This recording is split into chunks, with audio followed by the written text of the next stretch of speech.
Chapter 79. Is this what it's come to? It was only by complete luck that Lemon Pink was already down in the cave tunnels, hauling a small cart of supplies for the lair at the time Prey ran through. If she hadn't been, well, then Prey would have had to continue down the steep green stone tunnels by himself. Panting, Prey shouted at her to leave the cart as he ran up, throwing the crystal lantern he himself was using into the cart to be left behind. "We're going down the mountain! You light the way! Message bottle came through! Griffins are going after the elements! Tonight! Night guards already left to go down or are distracted! There's a arson attack somewhere in the city, but we're going to Ponyville as backup!" "Why are we going, Prey?" Lemon had questioned, even as she was unbuckling the cart tracers. "Because Crimson asked it of me in the message!" Prey had answered back. Down the steep, winding tunnels the two of them went. A lamb and a unicorn, the stone rendered a grayish-green hue in Lemon's hornlight. The air was especially cold in the enclosed stone paths, but in their haste they hardly felt it. The tunnel varied in places from claustrophobically low and cramped to wide, open, hollow pockets, and everything in between. Onwards and downwards they rushed over frigid stone. Water-worn stone rose and fell in jumbles of uneven bumps and dips. An ache rapidly built in Prey's hooves. Lemon Pink's horseshoes protected her own hooves from the hard and uneven floor, but he had no such protection as they sped the pace. Damn it all! If Crimson hadn't asked, Prey wouldn't even be attempting to go down to Ponyville at this time at night. It was a long, winding trip down through the caves. Too long. The Sergeant Major, Sharp Tang, along with the rest of the night guards, or possibly Luna if she'd come along, would have arrived in the rural pony town long before he did. They were swift of wing, while he was slow of hoof. By the time they finally reached the cave's exit, opening up out into the night, Prey's breathing was ragged. His sides heaved in and out, and he was sweating despite the cold. Lemon was better off, what with being a pony and having longer legs, but she was hardly a model of fitness herself. She was thin and tall. That didn't automatically equate to being a distance runner. But they had made it to the mountain's base. The green stone of the tunnel's camouflaged exit was protected by runes. Stepping out from under the pressing confines of the mountain into the dark openness of the night, Prey felt the ethereal hum of the arrays signaling their secret existence up into his hooves. Fresh, cold night air prickled the sweat on his brow as Prey stood there, trying to get his breath back. He dug a sore hoof into the painful stitch in his side, letting the quiet sounds of the night reach his ears.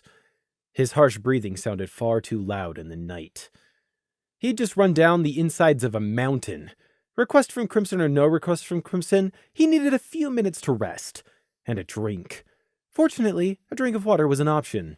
Lemon pulled open the small crate of emergency supplies Prey had placed down here at the tunnel's end, and removed the water skins. Still breathing hard, Lemon levitated her own up and wordlessly passed Prey the other by hoof, not magic. The water tasted funny after having sat there, but Prey greedily drank it down. He stopped before he'd felt like he'd had his fill, but he knew he had drunk enough to quench his thirst. It'd all just slosh around in his stomach and he'd get sick if he drained the water skin, and they had a good ways yet to go on hoof before they arrived at Ponyville. Prey took a more even breath now that he'd drunk. Lemon was still taking slow sips from her own water skin, and stared with a disgruntled scowl out into the night. "We're not even going to get there in anything like a reasonable time frame. The night guard must already be there and ready to ward off any theft attempt. Or maybe even catch them in the act." Although Prey did wonder if it was Griffin's Fellion had sent, or if the ambassador had decided to hire more pony thieves to try and stay unnoticed, as with his misguided attempt with Lemon Pink. Prey pushed his drooping ears back and let out a raggedy huff. "Right. Time to get going again." Lemon Pink restocked her water skin. "Yes, Prey." The night was cold, but their pace was brisk. These were the tame lands and sleepy countryside of Equestria. There were none of the night's dangers lurking here like in the woods to worry about. Prey maintained his fast pace across the ground, but it still took long enough that even the faintest stars in the distant night sky began to shrug off their initial shyness and fade into their true countless brilliance before Lemon and Prey drew close to their destination. The night felt safe here in Equestria, the cold notwithstanding, but the distance was too far for Prey's liking. The night guard, with their birthright of night vision and wings, could have safely glided down Mount Counter in little over 5 minutes, whereas it had taken him and Lemon nearly an hour racing through cave tunnels. From there, Prey estimated it could have only taken the night guard another 15 minutes swift flight to reach the town of Ponyville. But for the two of them on hoof, they had to cut across countryside for 30 minutes until they came upon the train tracks. From there, they followed the silent metal rail straight towards Ponyville, taking another half hour before the town's outline was even in view, with dim, night-shrouded lights just visible in the town. Except, as they drew closer, hurrying along the tracks, a sense of unease was growing in Prey. Not of some monster prowling in the darkness. Even the blackness of the nights in Equestria weren't as dark as they were across the border, but of the approaching town. Lemon Pink put words to the sense of stealing unease. "The town seems too quiet, doesn't it, Prey?" Prey slowed, straining his ears towards their destination at the end of the shadowy train tracks. "Yes, it does." The Night Guard were supposed to be all over Ponyville, possibly with Luna at their head, as Prey still didn't know if Sharptang had managed to get to Her Majesty. Sharptang and or possibly Luna had to have flown out with at least 20 Thestrals. So where were they all? There was one obvious answer, and it made Prey slow down even further as he realized he and Lemon would be easily visible to the Thestrals with their night vision as they came up the train tracks. Because if he wasn't seeing or hearing signs of disturbance, which would obviously be sounding if the Night Guard were in the act of stopping the Griffins or whoever Felion had sent, then the most likely reason was because the attack hadn't happened yet, and so the guards were lying wait in ambush. Gloom and Crimson's warning note hadn't mentioned a specific time the thieves were supposed to be coming after all. All it had said was that there was supposed to be an attempt tonight. Halflow had confessed that an alert would have gone out via teleportation vault message to Felion with his capture, and their contingency plan if they were compromised was to immediately go after the elements of harmony before bailing. But that didn't equate to meaning immediately tonight. Who knows? Perhaps Felion had decided to call off the attack altogether, considering it a lost cause. Although Prey remembered the burning patriotism in those ice-cold eagle eyes. If anything, come to take the bait, Prey thought. He well knew how patient Thestrals were, and how well they could hide in the dark. The night was their element. Quickly he whispered his instructions to Lemon Pink. The sign language he had was not sufficiently complex enough to convey everything, especially in the dark. "Change of plan. Looks like the Night Guard has laid an ambush. Split up. You stay here hidden under an illusionary veil.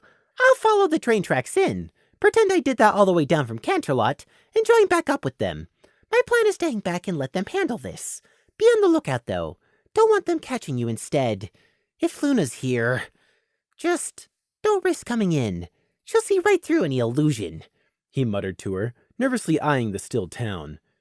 "Yes, Prey," Lemon acknowledged in a whisper, stepping off the train tracks and ducking down behind the closest bush.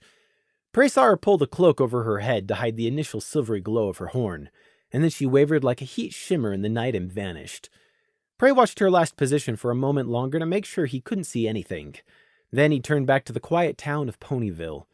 He licked his lips and started briskly forwards, not trying to hide.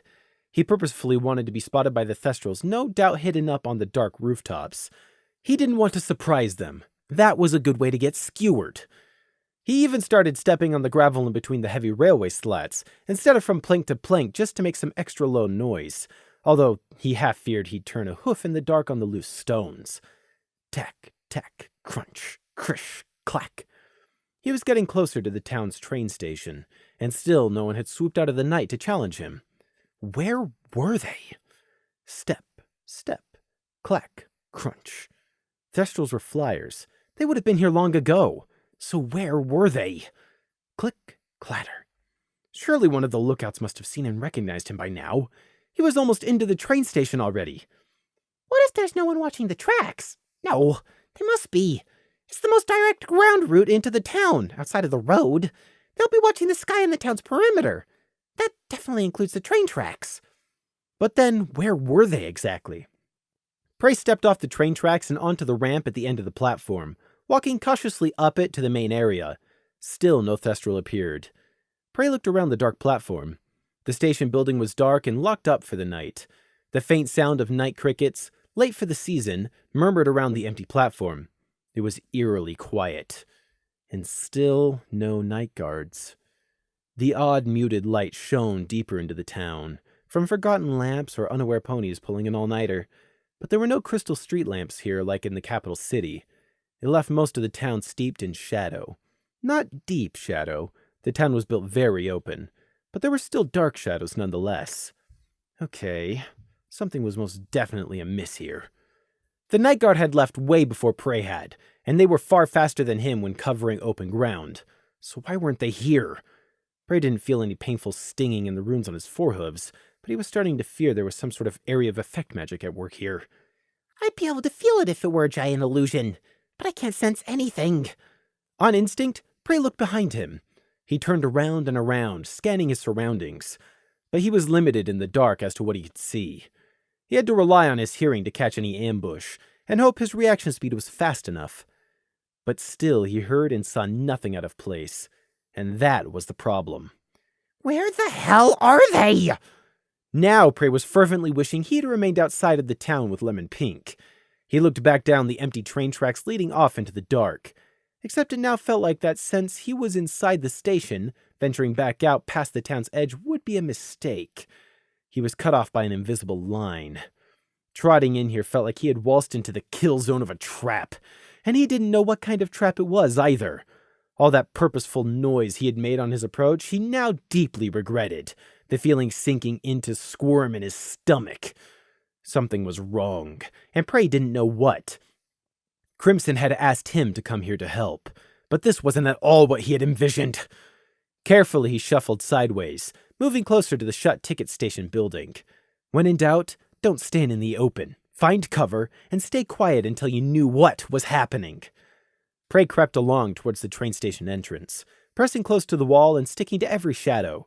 He wished for the 1000th time his wool was black, or at least brown like Breaker's had been, and not white. White stood out in the night, and it also showed the blood. The same fork of the river which he and Lemon had walked beside when following the train tracks seemed to encircle the whole town of Ponyville. The water wasn't deep at all, more a large stream than even a river tributary. However, it still meant there was a short bridge between the train station and the sleeping town. The short-hoof bridge was wide and empty, not even 10 paces long, but still Prey stopped and warily stared at it. The pleasant but ceaseless sound of trickling water tugged at Prey's attention as he carefully examined the far side of the dark bridge, looking for anything amiss in the town. This was exactly the sort of spot that should be being watched or defended, or trapped. This was precisely the place to lay a bone rot mine. Prey had done the same himself in the deeper green. He remembered the screaming and the mess afterwards. No thanks. Prey turned aside and slithered down the short stream bank. The long grass was coarse and pulled at his wool until he silently stepped into the stream.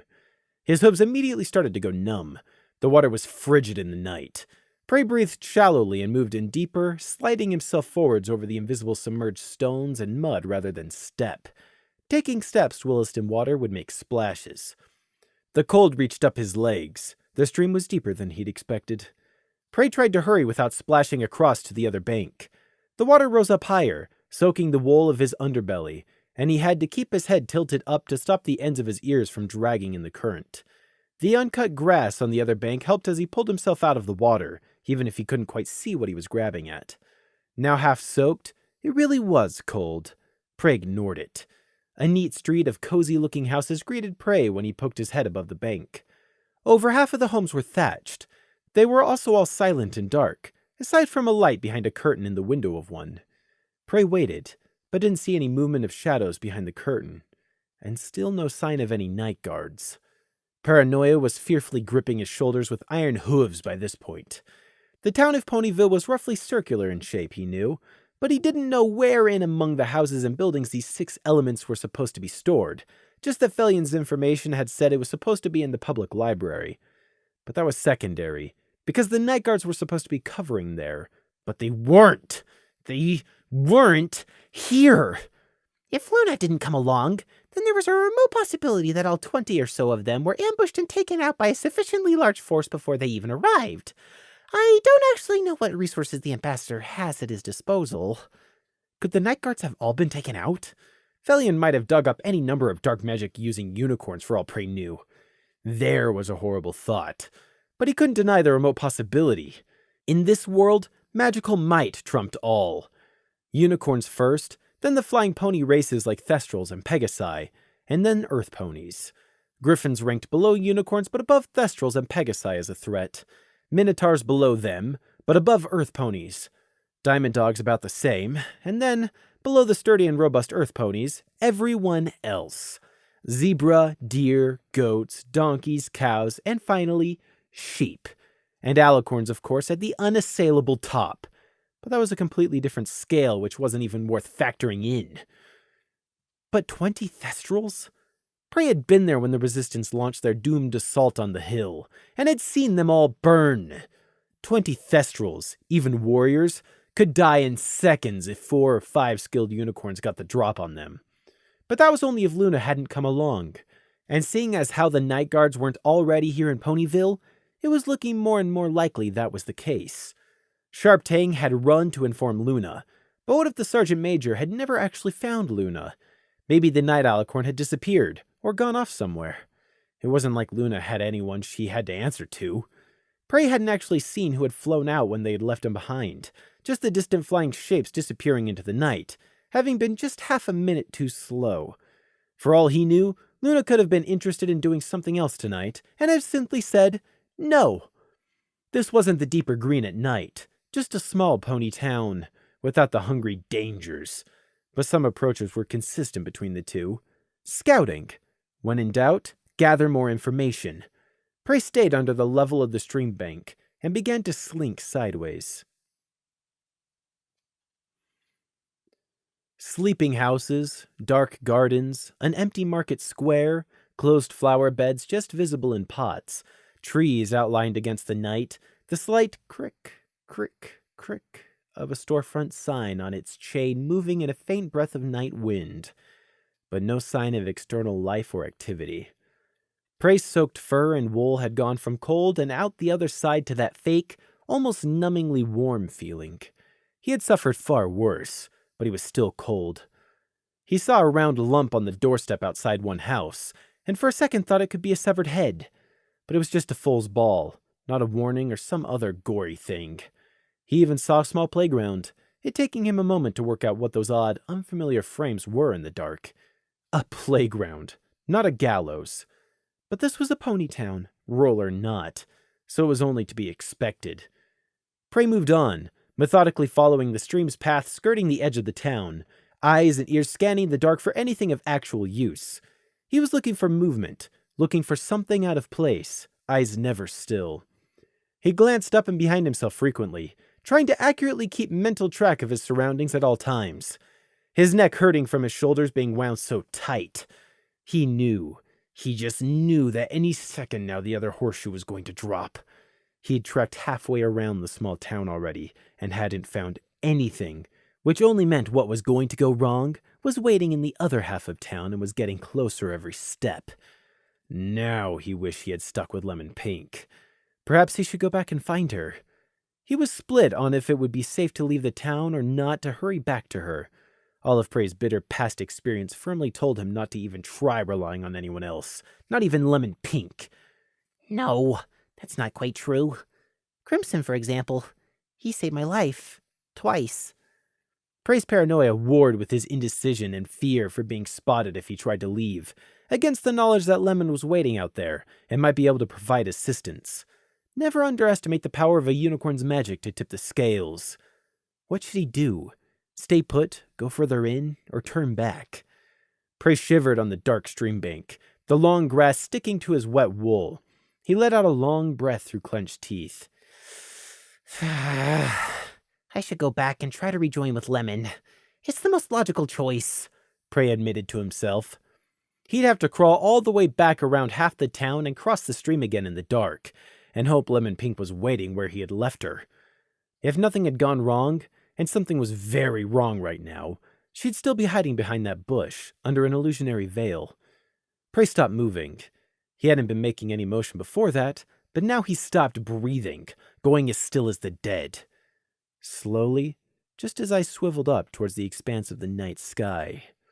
Slowly, oh so slowly, 3 wheeling black shapes drifted down on silent wings. Like giant owls, they didn't make a sound. The 3 figures silhouetted against the stars didn't flap or beat their wings, just slowly drifting down towards the ground. Prey watched unmoving, as the 3 griffins finally reached and alighted in the middle of the street. They were griffins. They had to be. No one else went around with razor-sharp talons instead of forehooves, and the curved beaks instead of muzzles were another clue. The 3 bird lions in the middle of the unlit street wore light-fitting, dark gray coverings, but no black. Many mistakenly assume black is the perfect camouflage at night, but it's not. Very few things in nature are pure black. Dark gray actually blends in far better. The plumage of their heads were similarly obscured beneath face coverings.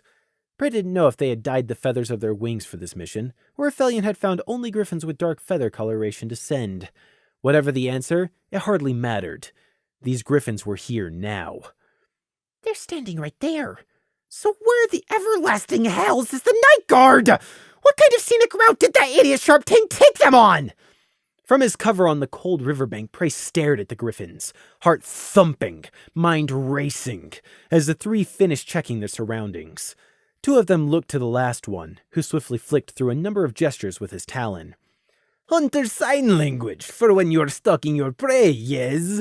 came the knowledge from Garrow. That didn't help Prey. He was too far away to see what signs they had made in the dark. Shut up, shut up, shut up, shut up! Prey strangled Garrow's remnant, crushing the memory for all he was worth. Not now! Shut up and stay dead! When Prey looked again at the griffins, he had found he'd missed whatever further signals they had exchanged, because they'd just split up. The tallest one broke off towards that large oak tree growing down at the end of the road. The town's public library was supposed to be somewhere around that tree. A second griffin padded soundlessly off around a turn to the right, and the last one, distinguishable for seemingly missing the tuft at the end of his lion's tail, slunk off to the left. Small, defining details, minor distinctions, pointless things your eyes caught on and stuck in your brain. Prey recognized the prowling slink they moved with, the way they kept their center of gravity low and their limbs loose. He'd seen it before in predators. A hunting stock. The situation settled and crystallized in Prey's mind. Somehow, the griffins were here and the night guard was not. They were here to steal the supposed elements unopposed, even though Prey was mostly certain the elements were just bait. He had rushed down here on Crimson's request, but only because he had been expecting for the night guard to already have everything well in hoof. He'd mistakenly split up from Lemon because he feared Luna was already waiting here and would see, and now he was alone. It was just him here in this sleeping town to stop 3 griffins, or even possibly more than 3 since he couldn't assume he had spotted them all. Those were terrible odds. He had no tools or traps with him, and there was no time to set up any runic arrays. The griffins were already moving, spreading out to whatever or wherever their targets were. If he could get back with Lemon Pink in time and catch one of the 3 griffins alone, then maybe with Lemon's assistance he could stun that one and break into their mind.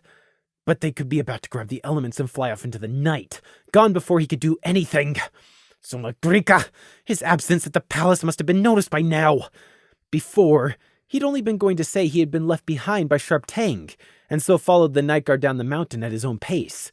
He should have met with the night guards down here, and all would have been fine. But now he was down here in Ponyville alone.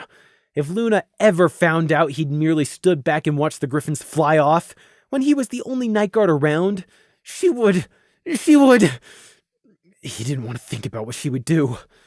Why? Why is it always only me?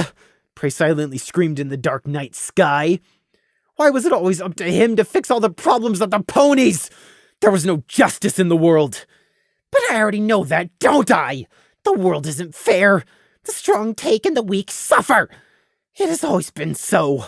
Prey bitterly reflected, hiding there in the dark grass of the stream bank, cold and wet. Truly, nothing ever changes. Prey let himself slowly slide down the bank backwards. He'd cross the stream and circle back around the train tracks to find Lemon Pink. You had to be realistic about these things. He was a runt lamb, and they were 3 hunting griffins all tensed and on edge. The last time Prey had tried to fight a griffin one-on-one, look what had happened. He had been trapped inside a burning building with Garrow and almost plummeted to his death. Only Crimson's miraculous timing had saved him from splattering his brains and organs out all over the concrete. A hero probably would have leapt in, sounded the alarm, woken the townsfolk, and faced the griffins down. Heroes are also always the first ones to die. It's usually the cowards that survives. Being good at killing didn't make you a fighter, it just made you a murderer. Prey wasn't a hero, he wasn't a fighter, but he was a coward. He was going to go get his backup, and hope the griffins weren't already gone by the time he got back. He took a fortifying breath, and then held it as he stepped back into the frigid water of the stream. His legs, which had just started to warm back up to normal, promptly went back to yelping and hyperventilating about the cold. He ignored their bitter complaints, pushing forwards into the dark stream to get across, his sore hooves seemingly hitting every submerged rock in the mud he couldn't see. His forelegs were tingling very unpleasantly in the cold water. Prey halted. He looked down. Underneath the dark surface, he could make out his forelegs submerged beneath the flowing water. The golden tracer bands were softly glowing gold. What? The tremulous whisper escaped his lips. The faint golden glow began to pulse.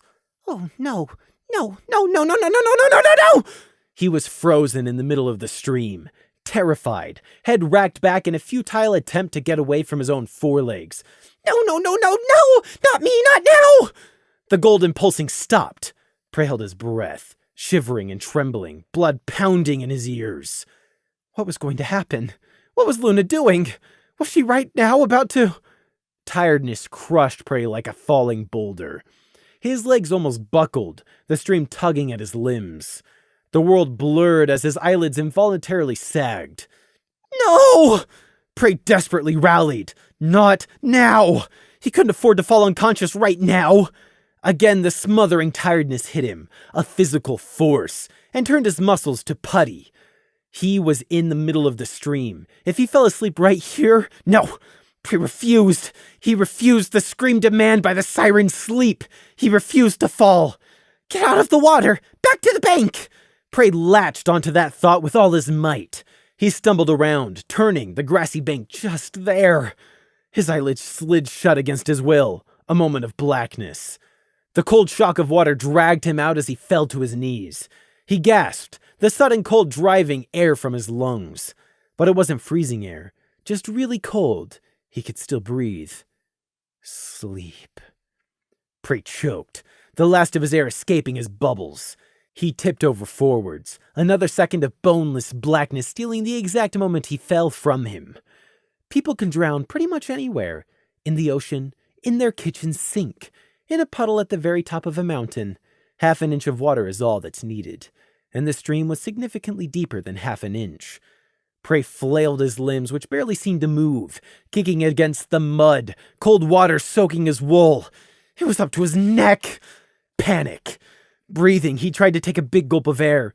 Breathe! But he was so tired. Black. He had shut his eyes again. There sounded like there was a bell clanging in the distance, but also terribly close. Ashen gray. His mindscape.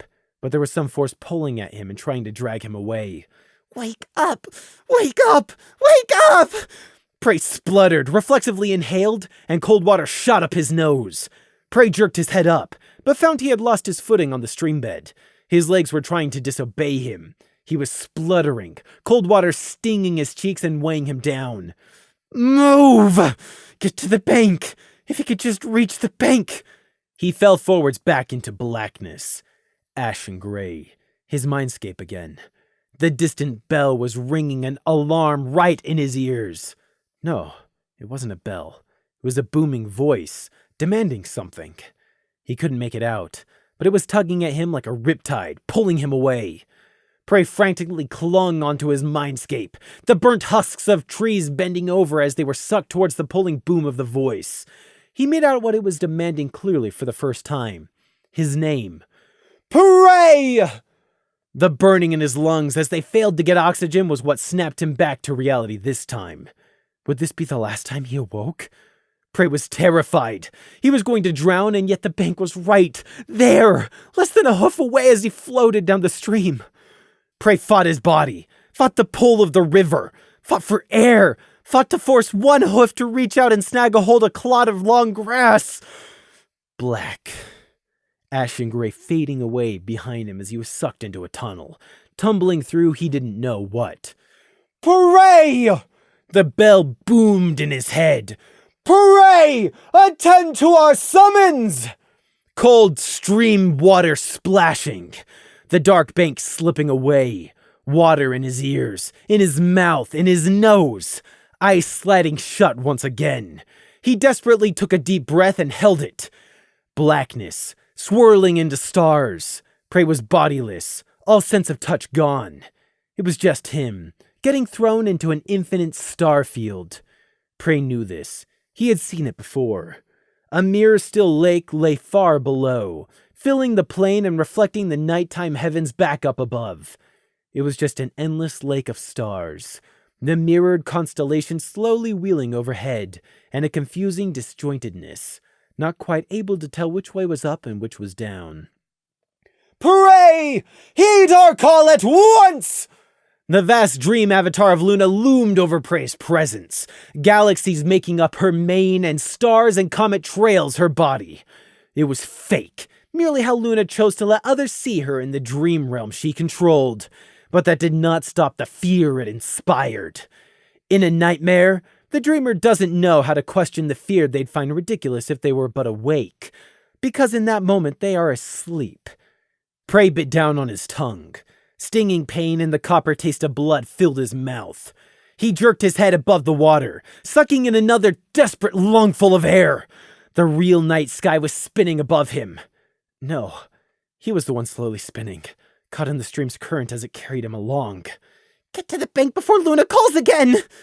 The very real promise of drowning lent Prey a burst of strength, enough for a moment to counteract the magical tiredness. Prey drove his legs down, hooves finding mud and smooth pebbles.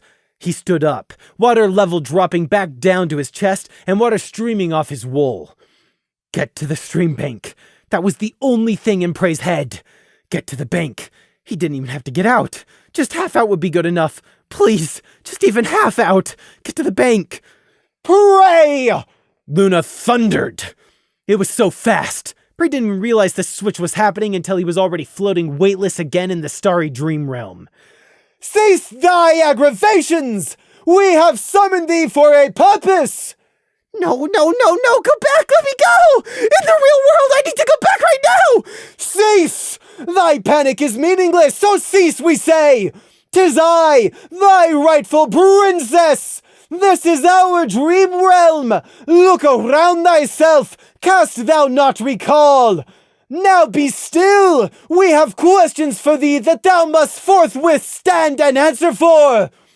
Prey could scarcely think enough to be coherent, but desperation lent him the presence of mind to try using the forms of address Luna always demanded. "Princess Luna! Please! Your Majesty! I need to wake up! There's a stream! And I—" "Be quiet, we say! We have not the time for prattle! Answer our questions forthwith, and hurry, and do not attempt to lie, for we shall know. We have given thee the benefit of the doubt, and wait to hear thy answer. But why hast thou abandoned thy post?" The astral avatar of stars and night loomed over Prey. "Please! The emergency message from Gloom and Crimson! Screech! I mean Lieutenant Screech! He was gone to fight the fires! I told Sergeant Major Sharptang, Your Majesty, I swear! I told him! I did what he said, but please let me wake up!" Luna cut him off, literally silencing his dream voice to speak herself. "What message did thou bear to Sharptang? This is of the utmost importance. And what is thy purpose for leaving our city and venturing to the township of Ponyville in this emergency without informing any pony?" What? I did tell Sharptang! It was the message from Gloom! It said the Griffins were going to try to steal the elements! "The elements of harmony!" Luna boomed, the stars in the dream realm shaking. "Yes! I swear! Sharptang told me to get every pony to the parade ground! I ran around telling all the guards, but when I got there, they had already flown off! I thought they would be down here already! I thought they'd left me behind, so I went down the mountain to follow them! But they're not here! I need to wake up! Princess Luna, give me just 1 minute awake!" "The Major Sharptang has been found dead, murdered in our very palace! craven knaves have dared to defile our home! The looming avatar of Stardust roiled in displeasure, angry colors mixing with dark constellations swirling faster. But now thou sayest he led our night guard off, and that thou hast left and gone to Ponyville unattended. How then is this possible? Sharptang was dead? But how? Who was leading the night guards when they flew away? If not to Ponyville? Prey didn't know, and he didn't care because he was drowning! Let me out! Again, Luna silenced him, his dream voice automatically cutting out when she herself spoke.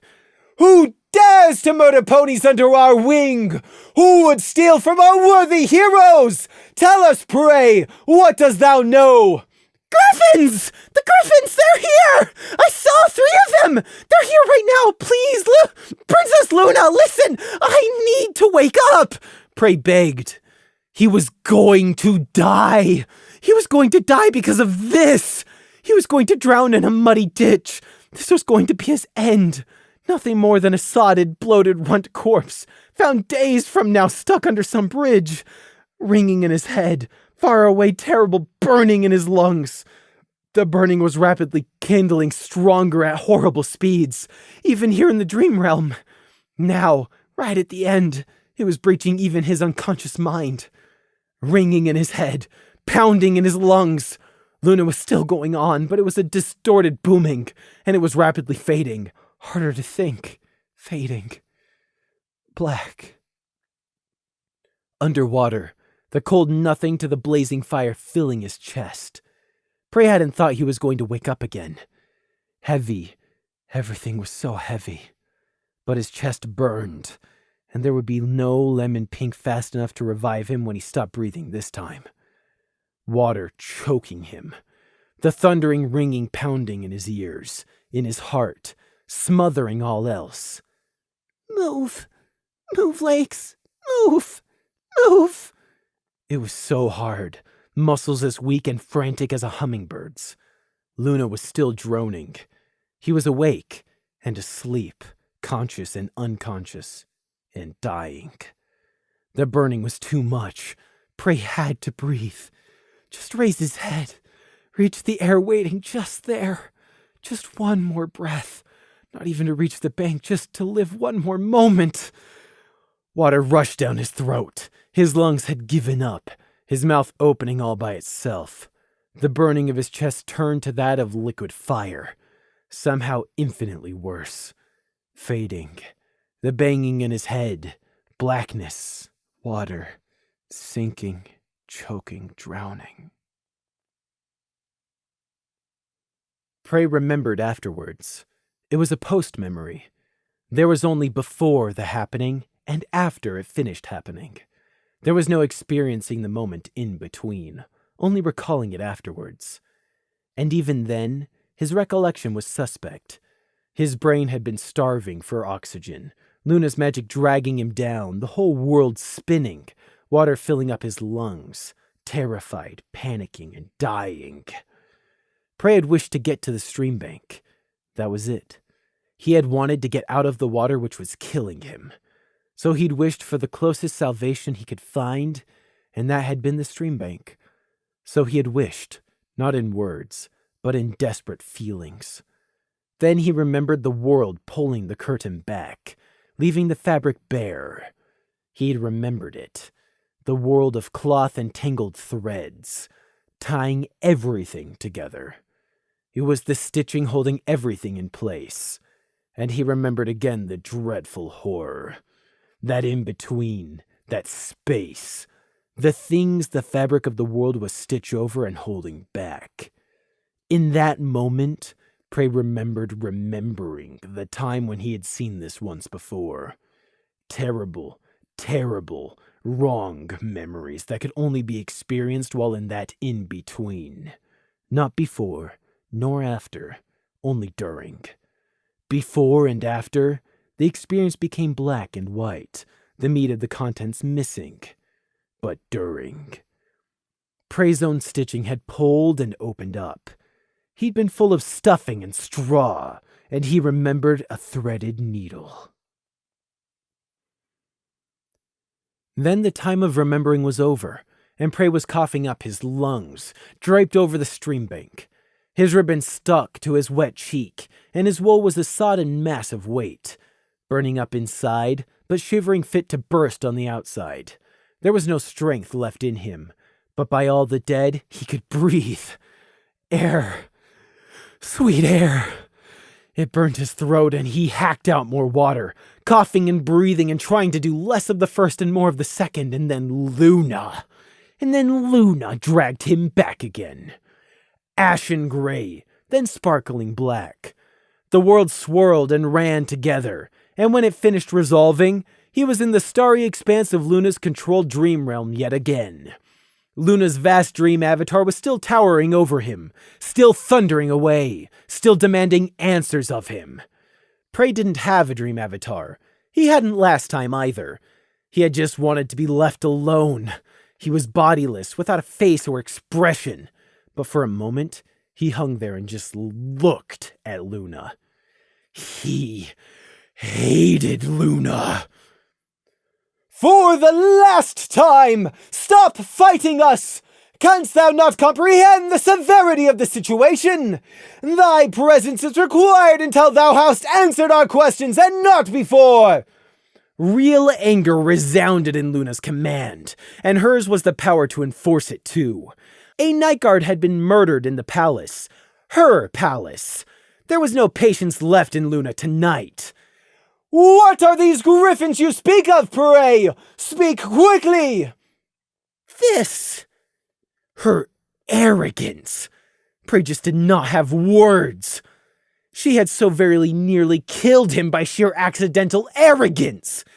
He had just barely survived that. Just that. A new deep-seated fear was now forever kindled in him at the word drowning, the memory only minutes old. And that was Luna's fault, too. His throat burning and his lungs screaming, relegated to dying in a muddy ditch, all because Luna hadn't listened for even 10 seconds. 10 seconds! Less even. She hadn't listened for even that long because she had a dead body on her end, and so it was inconceivable to her that something just as dire might be happening on his end. She was an alicorn, the princess and defender of Equestria, with a chip on her shoulder and 1,000 years to make up for. And therefore every choice held weighted significance far beyond any of Prey's. He was a lowly pawn. She was the Grand Queen. There was no equating their two worths. And Luna was still waiting for his answer. I came down the train tracks. I followed them into Ponyville. I expected to find the night guard already here. They weren't. I grew suspicious. I snuck into town. I saw 3 griffins in dark clothing land. They split up. I was about to follow one of them when you whisked me away. Your Majesty. It hardly felt like the flat, calm words were coming from him. But he had to answer, to give Luna what she wanted to hear. All the hate in the world couldn't hurt the immortal alicorn princess. However, she was more than capable of hurting him if he didn't comply. Pride is for the strong. I am not strong. I am weak. I almost drowned in a ditch. I have nothing to threaten Luna with. Nothing in the world with which to make her pay. The strong take, and the weak suffer. What is their purpose in daring to set hoof in Ponyville? Luna asked, or rather demanded. Why exactly, Prey didn't know. It was obvious, wasn't it? To steal the elements of harmony, as per Sergeant Gloom's emergency note, Your Majesty. Prey answered quietly and without any inflection. It was that, or scream the words at her. In her anger, or just indomitable self-assurance, Luna didn't even seem to notice anything amiss in his attitude. That was rhetorical! These griffins split up, though! Where is each of these knaves' destinations? I don't know, Princess Luna. They split up. I didn't see where, because I was put to sleep, Prey repeated, still fighting to smother his blazing hate. Luna was already angry. He wouldn't be making himself into one of the causes. Prey could feel the world laughing at him with how blindingly unfair it all was. How did they infiltrate our palace? How did they slip by and murder one of my own? One of our little beloved ponies who swore into my service, and we to their protection! Yet they dare! Luna's avatar ranted. Prey wasn't sure she actually expected an answer. He did so anyway, reclaiming a pitiful amount of spiteful joy in being able to answer in the negative. It was all he could do. I don't know, Your Majesty. Rising above the bubbling mire of black hate he was fighting to repress, a moment of clear intuition somehow still managed to float up into Prey. That mimic pretending to be Rising Star.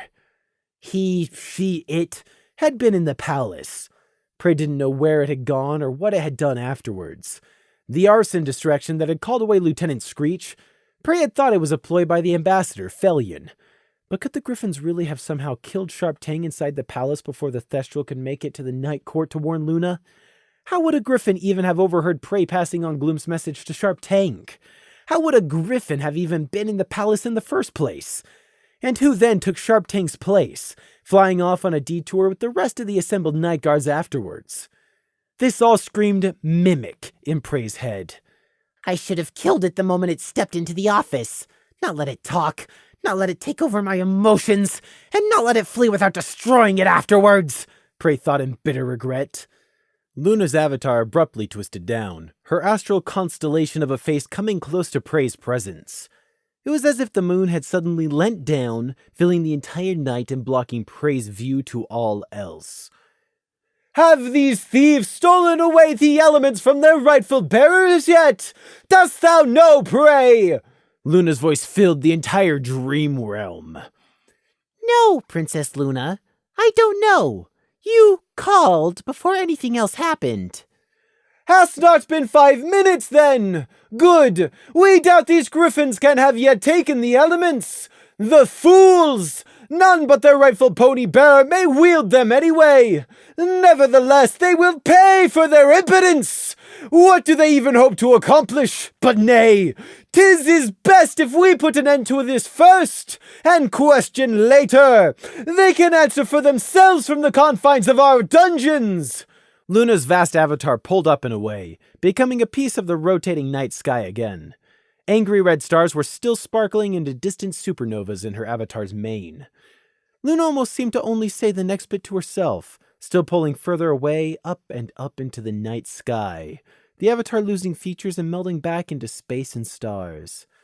The element bearers, we have not had a good enough cause to meet yet, but perhaps.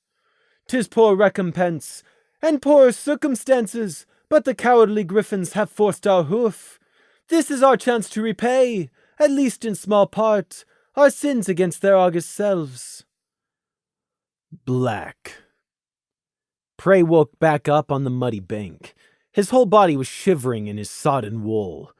The coppery taste of blood from biting his tongue still lingered in his mouth, and his throat felt hot and raw from coughing and retching up stream water.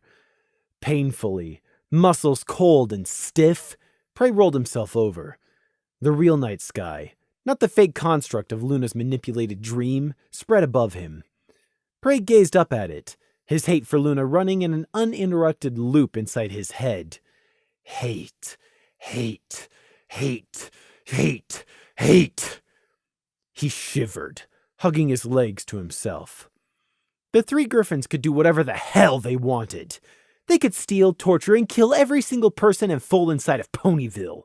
Prey had no intention of moving from this spot. He was done. He was so utterly done tonight. Life said no. The choice wasn't up to him. Life is hundreds of stories happening all at once, and tonight it was someone else's story. Sometimes, from another's point of view, you're just a side character, to play your role and then be forgotten in their own grand narrative. Tonight was someone else's story. The strong take and the weak suffer their will. The moonlight abruptly spiked into painful brilliance. Prey threw a stinging hoof over his abused eyes, panic blooming back into full force. Silver Greek, what now? Prey struggled to get upright, hooves slipping on the wet grass and mud of the stream bank. The cold silvery brilliance ended as suddenly as it had appeared. The night was abruptly much darker in its absence. Prey blinked rapidly, peeking above the height of the bank. He wasn't surprised, really. The theme of magic had been obvious, as had been her words just now. Above the bank, standing tall and proud, Darkmane alive and moving by itself, was Luna. Because who else would it have been? No sharp crack of standard teleportation magic, because of course it wouldn't be a normal level teleport. Luna was an alicorn. The 2 armored night guards she had brought along in her wake were normal, though. They looked uneasy, shifting around and trying to check in all directions for anything that might pose a danger to their princess. Prey tiredly wondered if Luna had even bothered to tell them where they were going before she teleported them out of Canterlot. Probably not. But they were also just background here, side characters, like Prey. This was all about Luna. She was center stage of the spotlight tonight, and from every line in her posture, she knew it. Or maybe she just accepted it as her due. Yeah, that was more likely. An alicorn was automatically the center of any room, or in this case, rural town. Luna half turned her head, crown still resting on her brow and long horn held high. Prey blinked, and realized she was looking around for him. He crawled over the edge of the bank and stood stiffly up, still shivering, muddy, and cold. Princess Luna, he said, eyes lowered. I hate you, he internally screamed. There thou art, Prey! What is the cause of thy appearance? Luna changed from what she was saying mid-sentence. A spike of fear shot through. Surely she wasn't taking offense at daring to appear in her presence like this. Ridiculous! But he still worried, because Luna was still angry. Her eyes were even colder than normal, her motions jerky, and when she moved, it was too fast. And if he wasn't imagining it, her mane was roiling faster than usual, too. No, she's just upset that someone dared to break one of her toy soldiers, sharp tang. Not about me. Prey cleared his raw throat, swallowing the lingering taste of blood. I was crossing the stream. Then you summoned me, princess. I fell in. Did that make her realize he could have drowned because of her poor timing? Or did she even care? Thou art not injured, then, Luna said, just like that, dismissing him from her concerns. She snapped back around to look into the town of Ponyville, which, despite the royal figure standing right on its outskirts, was still sleeping. Which was understandable, even if it seemed impossible. There hadn't been any loud noises as of yet, and unlike her usual form of address, Luna was not shouting, so the residents hadn't had a reason to wake up yet. Now! Luna's voice was deceptively calm in the cold night. Let us put an end to this farce! If all goes well, our innocent ponies here will not even have cause to wake from their beds. Such was our duty then, and such is our duty now as Princess of the Night. Prey exchanged a look with the 2 guards, which was both alarmed and haggard, but without the power to change anything as they were dragged along in the alicorn's wake. One of the 2 night guards still tried, and one with the Clan Childara stud in his ear. Princess But that was as far as he got in trying to circumspectly rein his princess in. Hold thy peace, all of thee, Luna ordered without turning. This night, is our duty. No pony, nay, not even our sister, may gainsay us here. On every ruler's crown is levied a cost, that of stewardship, to protect every pony under thy rule who cannot defend themselves, and not the other way around. To not do so is to be a tyrant. For just the briefest moment, Luna's mane stilled as she stood there, back straight and unyielding. And we are no would-be tyrant. Never again. For all Luna had just said, the words kindled a reminder of the opposite in Prey's head. He could all too easily recall Felion's own words about the Griffin's justified fears of Luna descending into madness once again, and this time succeeding in dooming all life, because Prey knew a thing or two about madness, and madness is contagious. Oh, you're not a tyrant, are you? You speak of saving everyone. And when are you going to start? You make empty grand statements, and now I think it worth your time to look at the small picture, at the little guy, like me. Whose fault was it when I almost drowned not 5 minutes ago, huh? You didn't save me. I had to save me! Prey internally seethed, still shivering away and having to clench his jaw to prevent his teeth from chattering. The guards, however, winced in almost physical discomfort at Luna's words. Their thoughts gave voice to their worry. It's not like that. It shouldn't be like that. It's our duty too, Your Highness. This is why our loyal clans came back, to make sure you never had to go it alone again. But neither voiced their feelings out loud. Now was not the time. Luna had given an order, and like good Thestrals, they would stoically obey. Luna wasn't waiting for their agreement anyway, or even disagreement, because she didn't need it. She was an alicorn, and she had made a declaration. Now she was going to follow through. It was as simple as that. Now we begin! Invisible needles immediately assaulted Prey's hooves. An involuntary hiss escaped from in between his clenched teeth as Luna cast a spell. A huge buildup of sparkling blue and indigo magic formed before Luna in an instant, without even a hint of strain as a nod to the extreme effort a normal unicorn would have suffered. And it was unicorn magic, not that elusive and otherworldly alicorn magic Prey had once witnessed Luna command. Just normal unicorn magic, but on a far grander scale. Normal magic. As if there is such a thing. Prey resentfully glared, unseen and already forgotten at the back of the group. His jaw clenched together, not just to prevent his teeth from chattering as he shivered, but also against the shouting needle pains building up in his hooves. Apprehension began fluttering away in Prey's stomach as Luna went on channeling, the cloud of dark blue magic above Luna's head building higher and higher. Come on, she's gotta cast soon. What do you need so much magic for? Just do it already! Luna flicked her horn. There! That is the innocent sleeping inhabitants seen to. And now... The magic snapped into a huge geometric shape too fast for Prey's eyes to follow, and vanished in an instant into an expanding afterimage. Prey flinched, jerking back but too slow. The magic was already in effect. His hooves flared in pain, wind rushed in his ears, and his wool stood on end. Prey cast around wildly. The world had gone and changed on him. Thatched houses and dark windows had sprung up all around them out of nowhere. What? What? No, it was them who had moved, not their surroundings. They'd been teleported to the middle of Ponyville's main street. But after the sudden transition on the stream bank, and his memory still fresh of a world full of stitches, the sudden teleportation didn't do Prey's state any good. There was magic in the very air, all around. Prey could feel it layered over everything. He hunched in on himself, afraid at the hated touch. Halt! Luna's unexpected bellow had Prey falling back onto his haunches, forehooves snapping uselessly up to cover his ears. His head was actually left ringing, feeling like spikes were crawling into his brain. Surrender forthwith, and we may yet have mercy! Luna boomed. Hooves still clapped protectively over his ears. Prey looked past Luna and the two night guards. There, caught in the act of takeoff at the end of the main street, feathered wings spread. One of the griffins stood frozen. Wide eyes stared at Luna from out of their cloth mask. Prey hadn't even seen them crouch there in the disorientation that had come after the teleport. The griffin's wings twitched, hackles rising. A poor choice indeed! Luna announced disappointedly.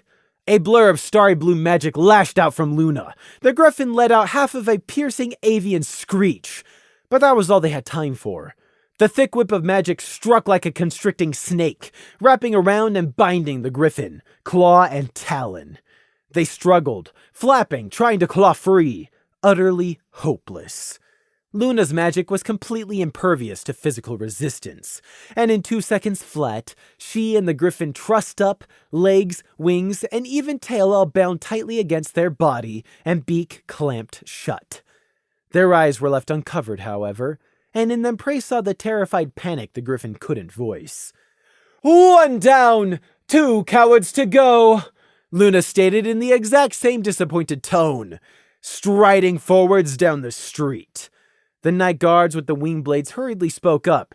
Your Majesty, any other griffins will have heard. Nay, fear not! None that I do not wish to will hear anything tonight. The cowards may not warn their fellow knaves, nor will they disrupt the rest of our little ponies. We have seen to it. Luna cut him off, not even slowing her march. So that was the unknown spell Luna had cast earlier, something powerful enough to subdue the entire town. How terrifying. Bravely, or stupidly from Prey's perspective, the other guard also tried, looking towards the bound griffin floating in their magical bindings. Your prisoner... Ah, good call, yes! We shall bring them with us! No doubt they wish to be speedily reunited with their fellows!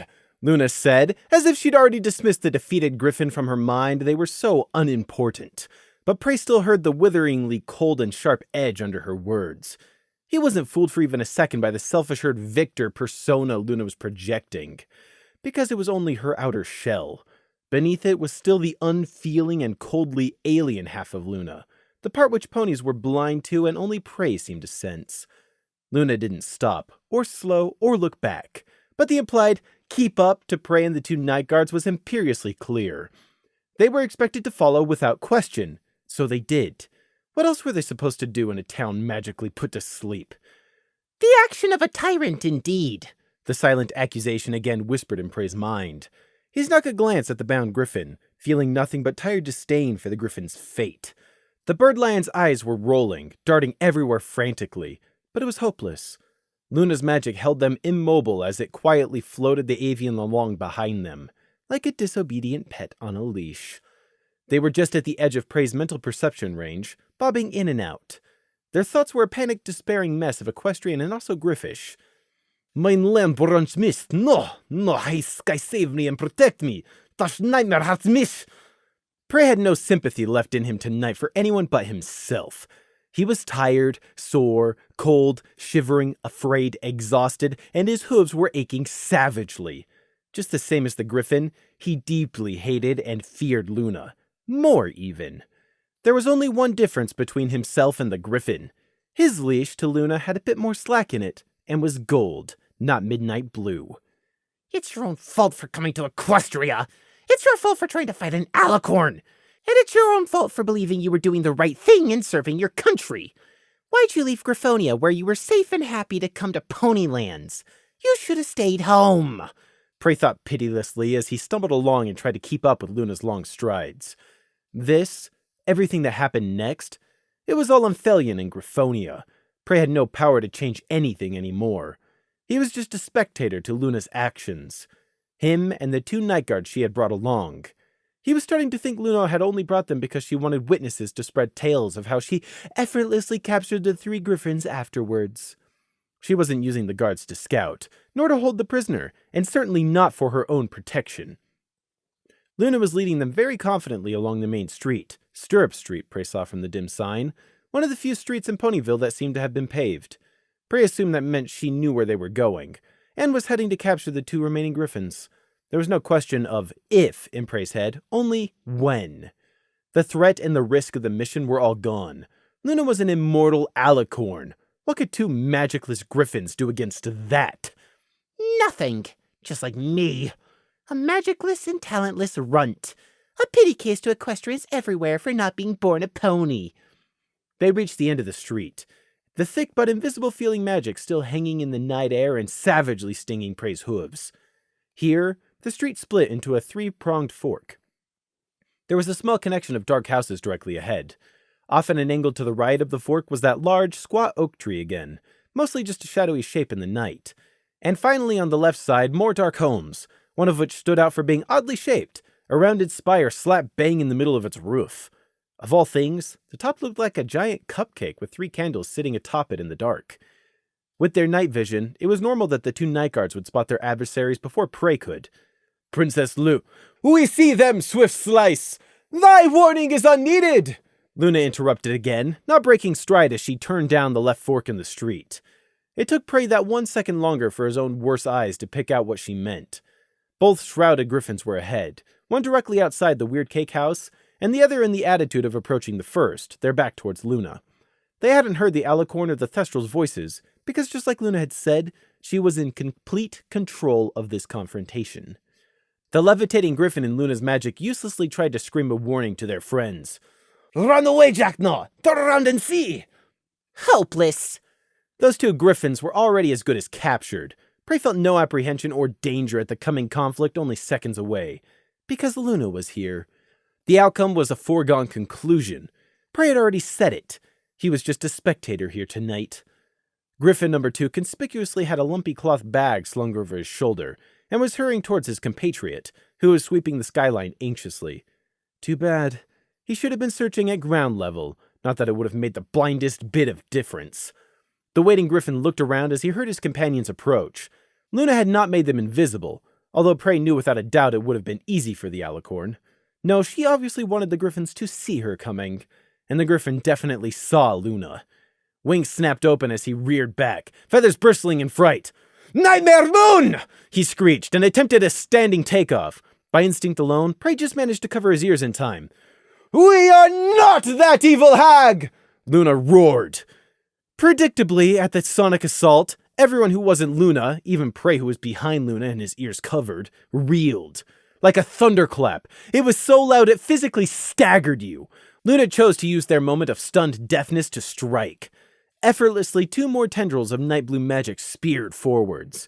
By sheer dumb luck, more than any sort of skill, it was the griffin facing away from Luna who dodged, throwing themselves blindly to the left on a roll. The other one attempted to follow through on their standing takeoff, but was still too stunned to react to the lash of magic. Luna smacked that one flat into the dirt hard, their legs buckling under the crushing blow and wings akimbo. Then the magical tendril plucked the griffin off the street almost disdainfully, like it was being defiled by being relegated to picking up litter, before binding them up just as tightly as the first griffin Luna had captured. The griffin who had blindly dodged rolled across the street and leapt back upright with cat-like agility, landing in a fighting crouch, cloth bags still slung across their chest. They actually hissed at Luna, half enraged cat, half raucous caw. Luna, the very mare of the hour.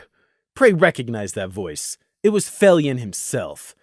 The ambassador had dyed his feathers in golden fur, and wore the obscuring face covering, but now that he was facing towards them, it was impossible to mistake those ice blue flecks for anyone else's eyes. So Felion had actually come here tonight himself.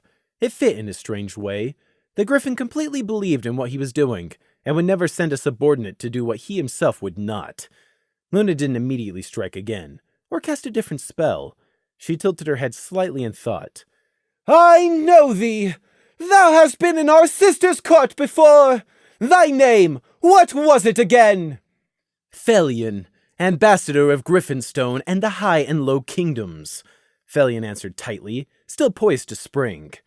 His piercing gaze tracked his battered subordinate, as Luna reeled them in to float alongside the first captured and gagged griffin. Both floated helplessly there, adding their mental cries of anger and despair to Prey's headache. The night guard with the wing blades was keeping his attention fixed on the bound pair at all times, rather pointlessly, while the other with the claw boots was solely devoted to Luna's well-being. Then thou hast much to answer for, Ambassador Felion of Griffinstone and the High and Low Kingdoms! Luna's voice was cold and hard as stone. We thought that the Griffins knew better! They certainly did when last I walked a quiz a millennium past! Thy nation will not be forgiven for this act of unprovoked aggression! Prey swallowed. Was it going to be as he had feared all along? Was Luna going to choose to escalate this into war? She had the perfect excuse right here in front of her. The very Griffin ambassador himself caught in the act. Why did you have to come yourself? Prey thought at Felion angrily, but his anger was tinged with hopeless resignation. At this stage, it made little difference. Everyone would know it was the Griffins who had ordered this, captured ambassador or not. Felion narrowed his eyes at Luna, never breaking eye contact. Unprovoked aggression? Such transparent lies are unbecoming of royalty, your majesty. He spoke the title with disdain every bit the equal to Luna's own. Luna twitched. A shadow of burning rage flicked across her features. Then it was gone, replaced again by the cold alicorn princess. She turned her nose up in contempt at Felion. Thy motivations are meaningless, and we have no interest in listening to what is no doubt well-crafted rhetoric of poisonous hate. Thou hast caused the murder of one of our little ponies. We will not further waste our breath tonight on thee. Thou would only further stain their memory with thy lies. She said that, but Prey was almost certain it wasn't the Griffins who had killed Sharp Tang. They'd only been in it to steal the elements of harmony. Sure, it was probably Felion who had organized the arson attack in Canterlot to occupy Screech and half the Night Guard, but the murder was done by that mimic who had still been in the palace at the time, and who had then led off the rest of the Night Guards on a wild goose chase while pretending to be Sharp Tang. Except, why would the mimics do that? What did they get out of all this? Why the sudden intervention on behalf of the Griffins? Why help Felion scheme it all? Were members of the Griffonian government secretly working with the mimics then? Or maybe the mimics meant for the Griffins to take the elements and then steal the lot of them. And why wasn't there any surprise on Felion's face at the accusation? Surely talk of Sharp Tang's death should throw him. He wasn't supposed to have any idea what Luna was talking about, right? So why couldn't Prey see anything like that reflected in Felion's eyes or posture? It was more than Felion being masterfully self-controlled as an ambassador. It felt different. Prey knew a mask when he saw one, and he didn't think he was looking at one right now. An unintended casualty, and one which could have been easily avoided if Equestria had cooperated with us, Felion stated. We are supposed to be allies, yet when we came to you ponies about a threat to the whole world, with evidence and cause, and petitioned you for months, you refused point blank to act. You have no right to act like you are the innocent party in all this. Everything I have done not only for my nation, but for everyone who will ever live. Thou admit it then! This was foreplanned by thy nation as a whole! From the side, Prey saw Luna's lip curl down in distaste. They shall answer for their crimes in time! But first, you! Surrender thyself, and turn over the elements of harmony at once! We shall not ask twice! Felion glared, big clenched sharply shut. Slowly, he reached around to the lumpy cloth bag slung across his chest, and pulled it over his head. Wordlessly, he tossed it to the packed dirt of the street, halfway between him and Luna. Or rather, he would have done if Luna's magic hadn't snatched the cloth bag away before it could ever touch the ground. She yanked the bag close, almost anxiously ripping the binding off with a flex of her aura and looking inside. Prey himself didn't get to see what was in it. Felion took Luna's momentary distraction to start speaking again. He'd willingly given up what was no doubt the 6 elements of harmony in the bag just to gain another minute to speak. It was the only method of defiance left to the Griffin. This dispute between our two nations has only just begun. When facing the threat of extinction, there is no right or wrong left, only survival. And we are in the right. To live, to breathe, to survive, it is everyone's right, and we will not let Equestria steal it from us. Was Felion actively trying to incite war? Prey's heart pounded in the back of his throat, and the taste of blood was back. No, Prey couldn't believe it. He'd spoken to the Griffin through Lemon Pink, and he couldn't believe Felion was capable of that. The ambassador was a patriot through and through, and he would never actively damage his own nation like this. He might have risked war by stealing the elements, but that was different, and had the secret approval of Griffonia behind it too. Risking war to save his country in the future was one thing, but actively trying to throw it into a war after his plan had already failed? Just out of spite? To potentially sacrifice thousands of his own beloved people? No, Prey couldn't believe it and didn't, because it just couldn't be true. It wasn't true. Mimic! Prey took a cautious step forwards. Then another. He moved out from behind Luna's presence and to the side. He pushed aside the shivering of his body, the painful throbbing in his hooves, the pounding in his head, and focused on Felion. And heard nothing. There was just a black hole where the Griffin's mind should have been. Prey had been in the same room with Felion before, and knew the real Griffin wasn't a mimic, but this one in front of him was. Prey stepped back in shock. The mimic's acting had been almost flawless. The glare, voice, pattern of speech, everything but what he said. And that Prey could only tell because he had met the real Felion. This was the first time he had encountered a mimic imitating someone he already knew to be real. For a moment, the icy blue fake eyes locked with the lamb's own. Prey thought he saw a moment where the mimic, and not the griffin mask, was looking back. Loathing, fear, revulsion. And then it was just Felion again, still spouting off to Luna. As it stands now, our nations cannot coexist. Yours is blatantly playing at being antagonistic and unreasonable, in a transparent attempt to incite hostility so you might claim you were provoked. One must wonder why. Perhaps with the return of her sister, perhaps Celestia now feels confident enough to begin an age of conquest, It all made sense to Prey now. It had been the Griffin's plan originally, but the mimics must have caught wind of it or manipulated the Griffins right from the get-go. Here, right at the end stage of the plan, they had replaced Felion to try to steal the elements of harmony, which were sounding more and more like they were real with every passing minute, for themselves. And in the aftermath, they intended the Griffins to take the fall, to ignite hostilities or even outright war between Equestria and Griffonia. From the monarch of the Mimic's point of view, it was coldly logical. Pit ponies against Griffins, leave them to fight and weaken each other, while you get to keep the elements for yourself. After all, while Equestria would invariably win the war, you had nothing to worry about if the Sunwolf was hunting birds and not bugs. The quest to steal the elements had failed the moment Luna had become involved, but the quest to start off conflict or even outright war, the Mimic playing Felion was giving it his best shot. Take, take, take. Nothing is ever enough for Equestria. Tell us, what will you do when you have taken the whole world? What about when there is nothing left to take? Will your pride and greed only be satisfied then? War. The Mimic really was trying to start a war. A war where the border guard killed griffin chicks and burned towns. Where unicorns would murder with lightning and magic. War.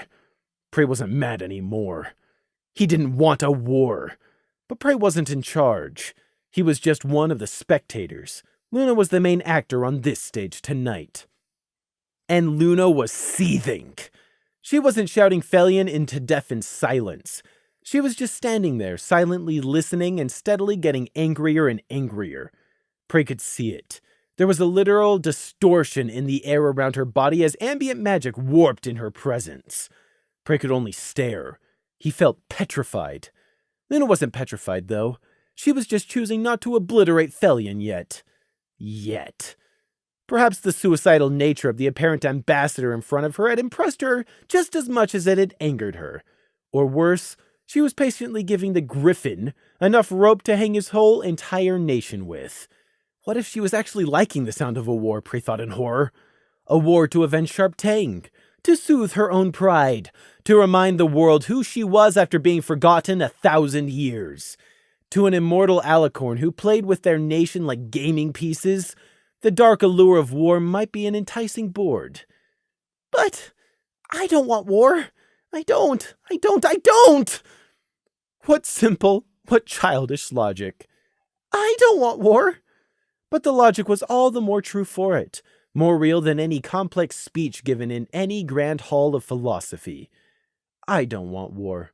How utterly, undeniably, and unquestionably true. A sentiment to ring down the ages, to be carved into the hearts of every mother and father who loves their child. The world would be a different place if more people just said, I don't want war. So from the very depths of his soul, Prey gathered his courage, steeled his pounding heart, and locked his shaking legs, and dared to interrupt. Princess Luna? Once before, Prey had dared to speak up against Luna's order to be quiet in the defense of Crimson. For that, he had been dismissed and magically knocked unconscious for daring to say, but, to Luna. He had learned his lesson. Do not contradict the strong if you are weak. Bow your head and bite your tongue, because you have no power to change anything and will only suffer if you try. Once. One word. But. And then he had been punished. But Prey had to try. It would never be known by the world, or remembered as a moment of crossroads by nations. Who knows? Perhaps it didn't change anything, or perhaps it only changed just the smallest thing. Perhaps it was never as serious as it appeared to Prey. It was highly possible 1,000 others in Equestrian government, the nobles and politicians, would have been able to convince Luna to reconsider anyways. Perhaps Griffonia would have folded. Perhaps Luna's temper would have cooled by itself. Perhaps any other number of factors would have come into play. So who knew if it made the blindest bit of difference in the end? Princess Luna, Prey squeaked, then coughed in a moment of burning shame and fear at his runt body betraying him like that. I'm sorry for speaking out of turn. Please forgive me, but I feel I must speak. Luna didn't so much as twitch. She didn't turn, acknowledge, or look at him. But suddenly, although the mimic's beak continued to move, the sound of his poisoned words no longer reached Prey's ears. Luna had magically blocked him. That must be a signal for him to continue. Prey choked down the lump in his throat. It felt like his pounding heart, and forced himself to hurry on. I don't think the ambassador is in his right mind. I mean, doesn't this all seem rather suspicious? What he's saying? Isn't it like he's trying to provoke a war? Prey was stating the obvious, but just like that, it was out in the open and clear for everyone to now see. It was the simple logic of spite. By pointing out it was what the ambassador wanted, Luna would feel like doing the opposite, out of stubbornness if nothing else. Silence. The two night guards had gone still. The captured griffins were silently screaming away in their heads against Luna and the prospect of war, now that Prey had said the dreaded word out loud. Prey waited, feeling sick with fear, for Luna to smite him, or blow out his eardrums, or any other number of horrible things for daring to interrupt when she was this furious. Please don't hurt me. Don't hurt me. Oh, please don't hurt me. I hate pain. Don't kill me. The moment of silence went on. We realize that, Prey, Luna finally said. Prey's legs almost folded under him in relief. Luna had heard him, and wasn't lashing out at him either. He breathed again, the air thick with sweet freeness now that he was able to do so. Luna hadn't chosen to finish drowning him instead. Luna dropped whatever invisible sound barrier it was she had erected, and the voice of the mimic chimed back in, also gesticulating animatedly with a talon. You have no right under the endless sky or Mother Gaia to place all of our lives in the hooves of 6 of your citizens. We have heard enough out of you. We are thoroughly sick and weary of this drivel. Surrender now, or don't. We would prefer that, actually. Luna's mane rose around her as a wool-raisingly huge charge of magic built up in her, radiating so strongly that stones and dirt began rising off the street, charged air reeking of ozone so thick you didn't dare move lest you fry yourself with static. Prey fell over as his hooves shrieked at him in agony, filled with liquidized needles and razors. Then the door of the building right next to the disguised mimic slammed open. A second of utterly bewildered vertigo, as all around him the world froze instead of exploding. I knew it! New pony's in town! Ha! No pony can fool me. Was all sleepy and some party pooper wouldn't let me wake up, but now I'm here! A pink pony screamed at aggressively excited decibels, exploding out the door. Just nothing. Prey drew an absolute blank. Pink Amina Diane Pie! You get away from him! Luna spluttered out in shock. The mare's hooves shot up to her cheeks in beaming delight. Princess Moony Hooty Tooty Fruity! You got my invite after all! The mimic moved. Fast. A feathered wing shoved up into Pink Amina's face. Hey, meanie! Flip, glint, slick, shunk. The mimic masquerading as Felion rammed the dagger through the obscuring screen of his loose feathers and up under the mare's flapping jaw. They roughly twisted the handle to finish the job in a practiced motion and yanked the dagger free. The pink mare staggered, mane flopping straight, hooves uselessly going up, and fell. The mimic twisted back to face Luna, dropping the bloody dagger and reaching under their dark shirt. There! Now your nation is as helpless as our own! Laughter! Luna shouted, voice resounding with horror? Why? What did laughter have to do with anything? Bang! Flash! The fake griffin was blown down the street. A coil of magic shot after him, too fast to follow, and reeled him back in. Then it threw him with a wet crunch into the dirt next to the other two forgotten and bound griffins. But Luna had already been moving. She sprinted forwards, crossing the distance in a moment. Night guards and Prey left behind. Pink Amina! No! Laughter! Shush! Shush, we are here. It will be all right. Trust us. The pink mare called Pink Amina was on her back, blood soaking her front. She would be gone in a second or two. The dagger had not only destroyed her jaw and upper throat, but at that angle and depth, would also have punched through the bottom of the skull and touched the brain. Contrary to what people thought, Prey knew stabbing through the head, while fatal, in rare exceptions wasn't always immediately so. He'd seen it himself. A border guard strapped down with Snake picking over the still living brain inside the cut-open skull. Or that goat who had caught an arrow through the temple and kept walking blindly in circles, unresponsive to everything until Torment came and put him down. But extreme blood loss coupled with a punctured skull? Death in seconds. Luna was crouched over the dead but dying mare, impossibly gentle and concerned in a way Prey could never have even conceived of from the alicorn. The pink mare was trying so desperately to say something, twitching hooves already slipping limply out of Luna's hold. Shush, hush, rest. 'Tis not but a bad dream. It is our job to banish nightmares. Trust us, 'twill all be fine. Dost thou trust us? The mimic's last victim never answered. She had already finished dying. Too slow. The two night guards arrived in a rush of hooves and bat wings at their princess's side. But too late. Too late and too slow. They couldn't say or do anything. Prey stayed where he was on the dirt, blankly watching. Someone had woken up despite Luna's spell, and now they were dead and Luna was saying it was just a bad dream. So, this was what was happening now. Okay. Alright then. He was too tired, cold, and sore to feel much of anything besides a sense of, Luna drew a deep breath and brushed the mare's eyelids closed with the wing-tips of her pinions. 'Twill be naught but a bad dream whence thou wake. Trust us. We are Lady Luna of the night, she murmured softly. She straightened up, broad wings opening and pointing towards the starry heavens. She raised her head, facing towards the moon. Prey saw her eyes. They were crystal clear. Not a single tear or even wet eye, just a desperate sort of frozen focus. Trust us. We say it shall be fine. We will it so. And so it shall be! What was she doing? The jagged pain in Prey's hooves abruptly faded away. Completely gone. So surprised was he that he actually looked down at his hooves, despite knowing there would be nothing there to show. But the stinging and magic all around had ceased. No, that wasn't quite it. They weren't back to normal. They had just gone sort of numb. Prey blinked uncomprehendingly down at his hooves. He could barely feel them at the ends of his legs. They were so numb. Soft light touched Prey's face, and he jerked his head back up. In the night sky, a rainbow. No, a nimbus. It lit up Luna every color, every pulsing shade coalescing in the night above Luna. An aurora, except not. It was different. Not wrong, but different. Garrow had seen the aurora borealis, and so Prey had too through the griffin's memory. The silent living lights were similar, yet different. Garrow had thought the lights were cold, distant, and primal. This corona of living light, it was primal, and yet somehow almost tamed.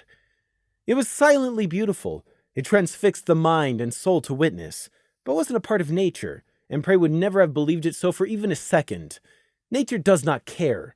It is a cycle of life and death. But this soft nimbus of infinite colors, it was all life. Every color. Yet somehow Prey had the name for them. It just came to him.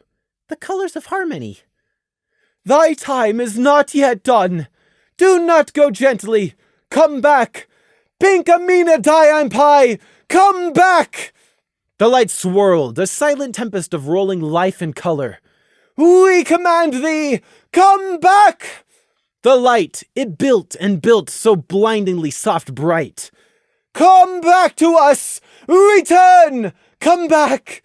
Please! With those simple words, Luna brought the light of harmony flashing down. Lightning. It traveled through Luna, channeling through her body and into the corpse. Prey threw up a leg to shield his eyes. Heat, warmth, life, light, breath, sound. A quiet laugh. The smell of mint. The gentle impression of a hug. Prey groped outwards blindly with a hoof, but there was no one there. He heard Luna. Wake! Awake! I am thy princess! We command thee! Awake! Why was she talking to a corpse? The pink pony wasn't coming back. 1,000 words couldn't bring them back. Prey knew because he had tried. 1,000 tears couldn't do it either. Prey knew because he had cried. He felt the warm light fade from off his eyelids. Slowly, Prey opened his eyes. Luna was still standing over the dead mare's body. The alicorn's ethereal mane was sluggish, slow, her posture drained. Except the corpse was now clean, the wound closed and the blood gone. But it didn't matter, because whoever she had been, she was still dead. Then she weakly opened her eyes. The 2 night guards froze. The 3 captured griffins' frantic thoughts stilled. Prey's worldview broke into 1,000 shards of glass. Princess Luna? Was I dreaming? Luna sagged.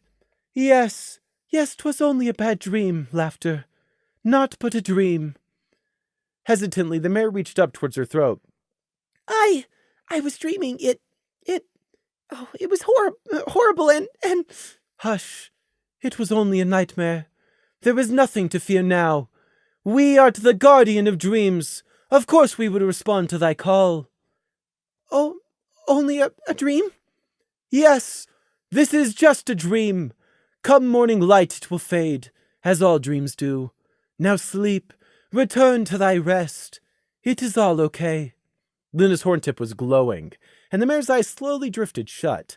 She muttered something unintelligible, and then her head dropped and she was out like a light. Prey stared. Everyone stared. Luna slowly straightened. Her ethereal mane was still only sluggishly moving, and she looked weary. She looked up into the night sky, and not at them as she spoke. Swift Slice! The Thestral jumped. Princess, he asked, sounding faint. See to the bearer of laughter. Return her to her bed. Make haste. We do not wish to linger here any longer.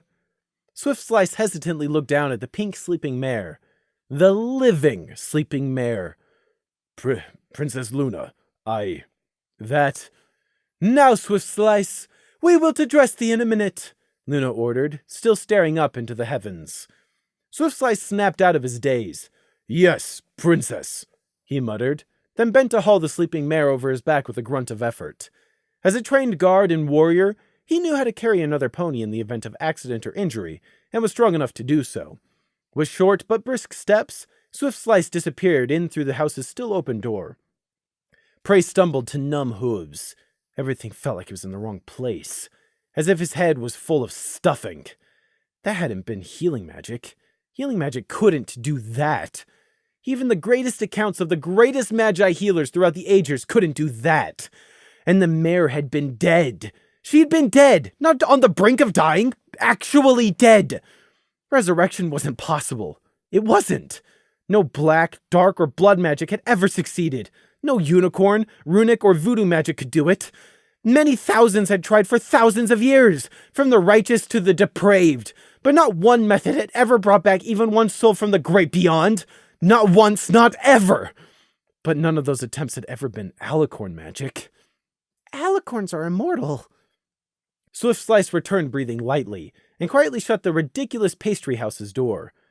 Every eye was on Luna. There was nowhere else any of them could have looked, not after the impossible miracle they had just witnessed. Prey's heart was hurting him. Everything was like broken shards of clear glass in the world around him now. It had all changed. It was all different. Resurrection. Luna finally turned and surveyed them all. Deep down in there was unease. We will have thy oaths, she stated. No one understood. We will have thy oaths. From each of thee. Thou shalt tell no pony of what thou saw this night. It must remain a secret, so we must have thy oaths. Prey opened his mouth. You will have nothing from me, witch! Felion spat. Prey whirled around. The mimic was still trussed up in Luna's magic, bound along with the other 2 wide-eyed griffins. Yet somehow the mimic had managed to move and speak. Shape-shifting within its bonds! The mimic's claw was holding something under their shirt. Luna stared, as if she had forgotten, but her brow quickly furrowing in anger. Ah, yes, thou shalt never! Felion hissed and pulled something. Flames exploded out in a roar, all 3 bound shapes vanishing. Heat, racing flames, reaching for Prey! and was stopped far short. The explosion hit a barrier, a shield dome over the whole area. Luna's magic compressed in, the boiling flames a dome of brilliant burning orange. Luna crushed it down, smaller and tighter, the light turning from brilliant orange to almost white. "Thou art a fool!" Luna shouted, her magic squeezing the explosion down into a ball. Then, just like that, it went out. The dirt street left was smoking, scattered and blackened with charcoal bits. Prey was left fire-blinded, but he didn't need to see to know what had just happened. The Mimic had failed its mission, so it had erased all evidence, even itself. The commitment and devotion to blow yourself up for a mission that they had already failed? It was terrifying. But that fear was distant, disconnected, and far away in Prey's thoughts, because Luna had resurrected a person. Right here, he had seen it, right in front of him. What was witnessing a violent death when there had been a return to life right in front of him? The two night guards, however, weren't taking the suicide and double murder right at their hooves very well. Prey didn't care, because Luna had resurrected a person. Breathe, he had to remind himself. Breathe. Hold it together. Wait and breathe. I can do that. Swift Slice, keen eyes, they were both shaken, looking to Luna, asking for orders on what to do. Prey barely heard their words. Luna just kept staring at the charred and blackened bits on the street, face set in a tired grimace. Who cares? There is not more that we can do. The Ambassador Thelian seemed to have taken leave of his senses at the end. It will yet remain to be seen if the rest of his government is similarly afflicted. We hope it is not so. My anger is spent. This is not the outcome we had wished for. Not at all. To willingly take one's own life, and in such a hateful manner. Luna shook her head, ethereal mane only sluggishly following the movement. She squared her shoulders and turned away from the patch of road. When the living depart, it is up to those ponies who remain to pick up their burdens and carry them. 'Tis a hard lesson, but there is nothing more we can... Prey threw himself onto the road before Luna. He bowed, heedlessly pressing his forehoofs into the dirt. Princess Luna, I beg of you, please bring them back! The griffins cannot be... Thou art not talking about them, art thou, Prey? Luna sighed. I'm begging you! I'll do anything! Just bring them back to me! Please! A long, wary exhale left Luna. Rise thyself up, Prey. Prey didn't even budge, groveling right where he was in supplication. I'm begging you, please! Whatever it takes, whatever it costs, I'll do it! We are sorry, Prey, but this is why we wanted thy word. We cannot... Anything! I'll do anything!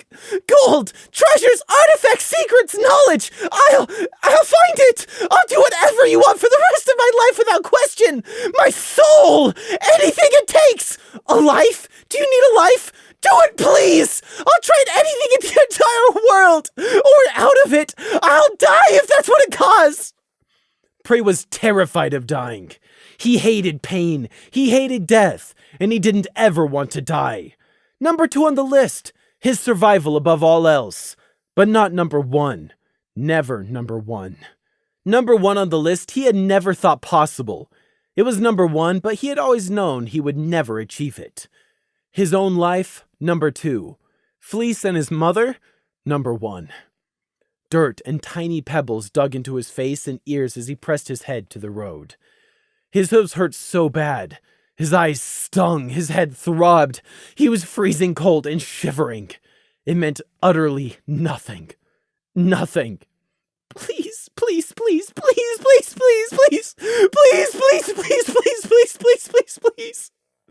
Prey's eyes were squeezed shut. He daren't look. He couldn't. His hope, his painful, desperate hope. He couldn't look at it for fear it would break. He couldn't have it vanish from before him. The hope hurt so badly. Please, I'll do anything. No, Prey, we cannot do so. Prey did not accept that. He rejected the lie. It could be done. Luna had done it. Done the impossible right before him. He would not accept anything else. If there's nothing you want from me, then please just do it anyway. As a child begging you, a pity case, out of empathy, anything. Just please. A huge pinion feather stopped him, softly covering his mouth. Prey froze up for only a second, before brushing it aside. His terror of being touched, his fear and loathing of the alicorn, it didn't matter. If Luna wanted to break him into pieces right here with her bare hooves, to torture and mutilate him, if it was the price, he would pay it. His brother and mother, Gossamer's brother and mother, now that he knew it was possible, he had to have them back. Luna's feather was soft, yet also unbendingly strong. It forced Prey's chin up. The alicorn was leaning over him, so much bigger than he was. "Oh, child, listen to us." Prey tried to open his mouth. The feather immediately silenced him again. "Nay, first listen, Prey. Thou needs to hear this. Dost thou understand?" She waited. "Dost thou understand us, Prey?" Prey wordlessly nodded, the feather still in the way. He wasn't agreeing, just waiting until he could start begging again. "Tonight was an accident. Please understand that. We have never done that before, and we doubt we could ever do it again. 'Twas only because it was a bearer of harmony that we even attempted as such. We knew it was not her time. Those who have passed must stay in the beyond. Their time has come and gone. For the world to continue, those left alive must not hold on to them. 'Twill only bring you great pain to futilely hold on to those who have gone. When it is a pony's time, you must let them go. This we know well, Prey." It was their time? It was their time? It was time for them to be murdered by the Resistance and Border Guard? But it wasn't this random pink mare's time to die? Luna was not done, however, all but pinning Prey to the road with her searching stare. "Tonight was what should never have happened. But it is because it should not have happened that we were also able to do what we did. It was not her destiny to so tragically fall tonight, for she is one of Harmony's champions. Fate was on our side. That was all there was to it. Do you understand?" Understand? Understand that Luna was saying Gossamer's mother and Fleece had died because destiny said so? But that because a pony had been blessed by Harmony and chosen by fate, that they got to cheat the certainty of death? Oh, yes. Prey understood what Luna was saying. Luna's eyes tightened around the edges. "No, we see thou dost not understand. Listen to us, Prey, and what I say to thee, I say to both thee, Swift Slice, Keen Eye. Listen, and try to understand. Pinkamena is an element bearer. That means that thou canst possibly know. This was not some miracle we conjured from sackcloth. Thou dost not know of the preparation and magic that went into calling her back." She took a breath.